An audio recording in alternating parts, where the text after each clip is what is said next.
a gente falou desde da nossa primeira aula que a usabilidade ela podia ser empregada, né, em vários contextos. Ou seja, desde os objetos, né, do mundo real, a gente tem as diretrizes ergonômicas para uma cadeira ser modelada, para uma mesa ser modelada, né, como vai ser o uso desses objetos. A gente então passou, né, a gente viu isso, a gente viu que a gente podia estar aplicando, assim, né, assim como nesses objetos reais, a gente viu que a gente também poderia estar aplicando essa usabilidade num software, né, num computador. Como utilizar um software de maneira mais adequada. E hoje, como a gente estava focando mais em aplicações desktop, aplicações web, hoje o que a gente trouxe? A gente vai ver outros tipos de ambientes onde também a usabilidade pode ser utilizada. E a gente vai ver então qual a implicação que esses ambientes trazem, né, para que a usabilidade seja alcançada. O que acontece com a computação móvel? É um fator bem interessante se a gente for pensar, fazendo um paralelo com os computadores e com os celulares. Os computadores, então, começaram, a gente sabe que pela história tinha um tamanho gigantesco, né? E tem uma tendência histórica de irem diminuindo de tamanho. Então aí nós temos atualmente, tínhamos os desktops, né? Depois passamos para os notebooks, né? Os laptops, né? Que aí já um computador de mesa já passou a ser móvel, certo? Então já diminuiu um pouco o tamanho. Depois nós passamos aí para os PDAs, são computadores um pouco menores, né? E mais móveis, digamos assim. E nessa evolução dos computadores, em paralelo, nós temos também a evolução dos celulares. Os celulares, como eles começaram? Se alguém lembra aí, os celulares quando foram lançados, eles não tinham nada de interface gráfica. Você tinha um teclado gigante, né, e um pequeno display que era apresentado um número que ia ser discado naquele momento.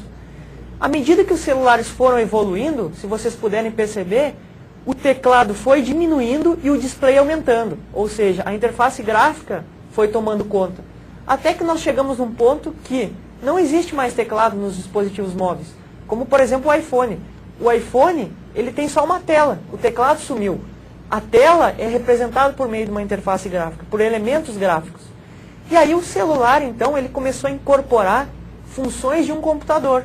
Então, hoje, você não tem um celular que só serve para fazer ligações. Hoje em dia, a maioria das pessoas usa mais o celular em termos de aplicações do que para fazer ligações.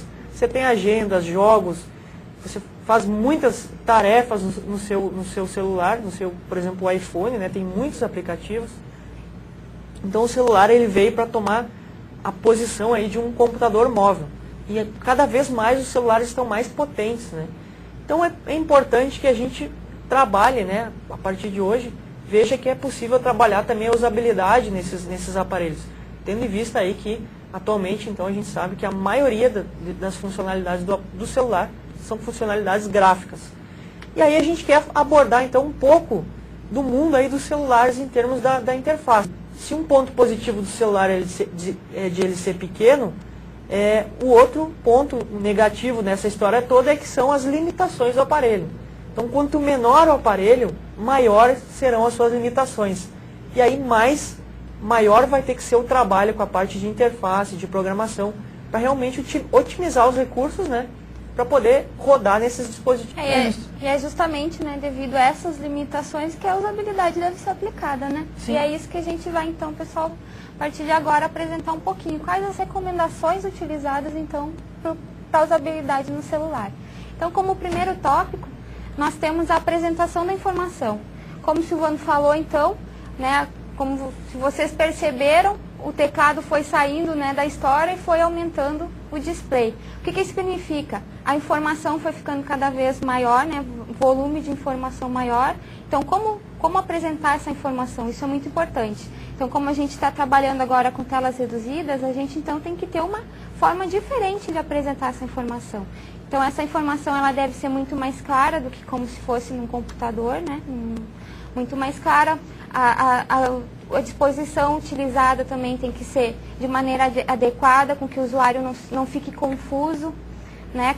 Imagine como acontecia nas páginas web, que a gente tinha aquela confusão de informação. Num dispositivo móvel, isso já não pode acontecer, né? A informação tem que estar clara, acessível, né? E ser objetiva. Bom, a gente tem também um outro ponto, que seria a entrada de dados. O que acontece? A gente não tem como lá no computador um mouse e um teclado. A gente não tem esses dispositivos de interação. Então, a entrada de informações é um pouco mais limitada. Como eu vou entrar com essa informação? Existem, claro, dispositivos móveis, né, que contam com uma entrada de informação mais avançada, onde eu consigo interagir mais com esses dispositivos.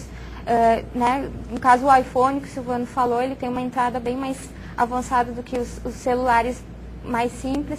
Mas a entrada de informações, então, ela deve ser considerada, tá, quanto à usabilidade para esses dispositivos móveis. Na sequência, então, nós temos a adequação ao contexto do usuário móvel. Ou seja, a gente tem que também pensar, quando a gente está pensando na usabilidade de um dispositivo móvel, explorar a mobilidade do equipamento e do usuário. Ou seja, o usuário, ele não quer apenas utilizar aquele aparelho, ele quer acessar aquelas informações de maneira mais rápida possível, no local que ele está, no momento que ele desejar. Então, esse fator, que seria a adequação, né, ao contexto do usuário móvel, é muito importante na usabilidade. Porque não adianta ter um dispositivo móvel se você não tem nessa informação aonde você deseja. Bom, também uma outra recomendação é a interface, que nem o Silvano havia falado, nós temos muitas limitações físicas, né, do equipamento. Então, não adianta a gente querer trazer do computador, digamos, uma aplicação que a gente tenha achado interessante, está transportando para um dispositivo móvel, um celular. Não adianta a gente querer trazer a mesma forma como aquela interface era tratada para um computador normal. Porque esse dispositivo não vai suportar.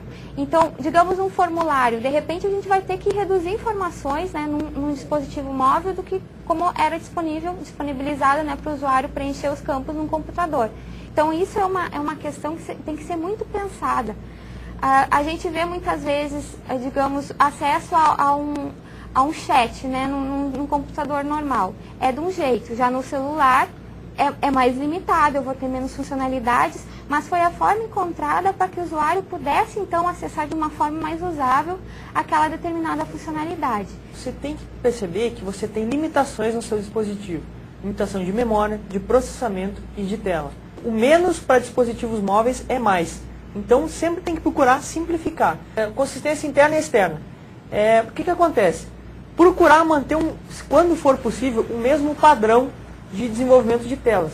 Você tem o software no desktop, no editor de texto. Se você for criar um editor de texto para o celular, tentar manter o padrão de telas que o usuário já está acostumado. Isso é a consistência externa. Nós temos também a consistência interna, que é você manter as telas entre o seu sistema que você desenvolveu coerente, né, com o mesmo padrão de cores, mesmo padrão de menus. Isso vocês vão ver bastante no quinto período, com a programação para dispositivos móveis em Java. A gente vai abordar bastante esses detalhes aí. A outra questão que nós temos aí é a minimização dos custos e carga de trabalho. O que acontece? Muitas vezes nos dispositivos móveis, você tem que pagar para acessar determinados serviços na rede. Então, procurar criar uma interface que agilize esse processo, para evitar que o usuário tenha muitos gastos aí enquanto ele estiver conectado. É a facilidade de navegação. O celular, intrinsecamente, ele não foi desenvolvido para você ter um ambiente de trabalho. Ele é um aparelho de telefone. Então, ele pode sofrer interrupções enquanto você está trabalhando, né? Pode ter uma chamada. Então, sempre facilitar a navegação com botões de voltar à tela principal, ao menu principal, para que o usuário possa estar sempre inteirado do que está acontecendo. Ainda nós temos a última característica, que é o apoio à seleção de opções.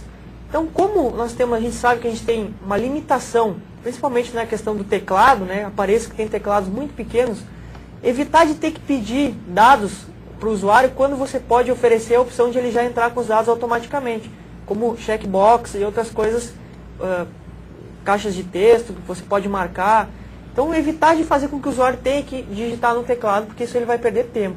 Como nas páginas web, né, a gente frisou muito quanto a rolagem, né, barra de rolagem, nos celulares também é importante. Apoio às interrupções, ou seja, a aplicação tem que então dar né, uma maneira de que o usuário continue a sua tarefa. E por fim, a gente tem apoio à personalização da